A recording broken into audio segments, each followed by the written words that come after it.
Assalamu alaikum wa rahmatullahi wa barakatuh. Qarindishim.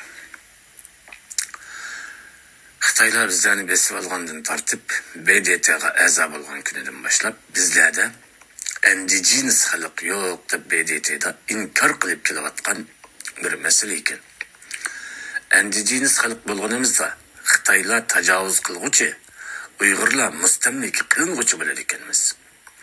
Uyg'urlar indigenous bo'lmaganda Xitoylar tajovuzchi emas, Uyg'urlarni mustamlika qilinguchi bo'lmaydi ekanmiz. Xitoylar degandeklar Xitoylarning bir partisi bo'lib ketganligimizni e'tirof qilib aytgan bo'lar ekanmiz. Uyg'urlarni degandek mustaqil davlatlar, nimishqa Fransiyada indigenous emas, inglizlar nimishqa Angliyada indigenous emas, inglizlar nimishqa Angliyada indigenous emas deb mustaqil davlati qo'lida millatlar bilan mustamlika qilingan millatni o'xshash o'rinda tatbiqlash to'g'ri bo'lamdi. Uyg'urlar indigenous bo'lmaganida Xitoylar tajovuzchi emas, Uyg'urlarmi mustamlika qilinguchi emas deganlik bo'lar ekan. Bizlar da'voyimizni Uyg'urlar mustamlika qilinguchi emas, Xitoylar tajovuzchi emas deb da'vo qilamdik. Bunday bo'lsa da'vo qilishning nima ahamiyati qoladi? Bu yil ichida qurultay BDT'da Uyg'uriston Xitoy tarafdan besib olingan zamin deb e'tirof qildirish harakatini boshlabdi. Bu e'tirof qildirishda Uyg'urlar indigenous mustamlika qilingan xalq, Xitoylar tajovuz qilg'uchi degan xalqaro paketni asos qilib, Abdurahim G'ani talab qilayotgan tiqvoldi deyilayotgan hujjatni paket qilib turib, Uyg'uristonni besib olingan zamin deb BDT'da e'tirof qilinishni qo'lga keltirsa, uçağda nima deymiz? Uyg'urning manfaati azaldan Xitoyning deganidek bo'lmagan. Xitoylar bizlarni indigenous degan bo'lsa, men indigenous emas deydim. Xitoylar indigenous emas deb turib olgani uchun men Xitoylarning talab qilgani bo'yicha kompartiya bilan Xitoylar Uyg'urlarni indigenous emas deb turib olganlik uchun men Xitoylarning talab qilgani bo'yicha kompartiya bilan birlikda bir safda turishni xohlamadim.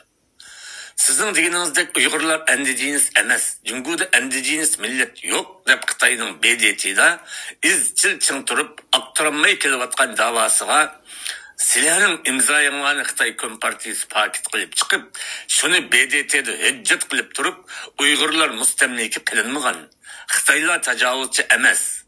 Mana chet eldagi manchimin Uyg'ur buni e'tirof qilib, bizlardan talab qilgan imzosi deb imzoyinglarni hujjat qilib turib, Xitoy BDT xalqaro sudda ishlatib, hukmnoma chiqarib etsa, sizlarning imzoyinglar Xitoylarning tajovuzchiligini ag'dirib etsa, Uyg'urlarning mustamlika qilinganini bekor qilib, inkor qilib ag'dirib etsanglar, xalqaro qonun shundoq bekitib natija chiqarib etsa, u chog'da bu qadar kuchab Xitoylarni tajovuzchi qalpoqdan qutuldirib, Uyg'urlarni mustamlika xalq bo'lishdan qutuldirib olsanglar, Xitoy BDT'ni izchil davom qilib to'liq aqtaranmagan davosini sizlar aqtirib vujudga chiqarib, bir Uyg'uristonni Xitoylarning ayrilmas bir qismi qilib, imzoyinglar bilan bir vessanglar, u chog'da Uyg'ur davosi deydigan davo qilishning o'rni qolmaydi ekan. U chog'da sizmi, bizmi aramoqda aram elib yashab qoldik.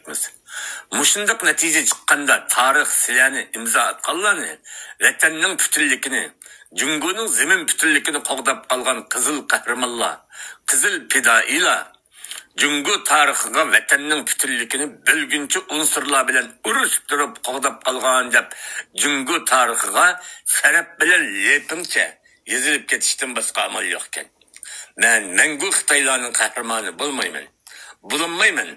Allah saqlab qolsin, avlodimdan bir Xitoy qahramoni chiqib qilib, qo'limga tirik tushib qolsin, mis qilmay bo'g'izlab tashlayman.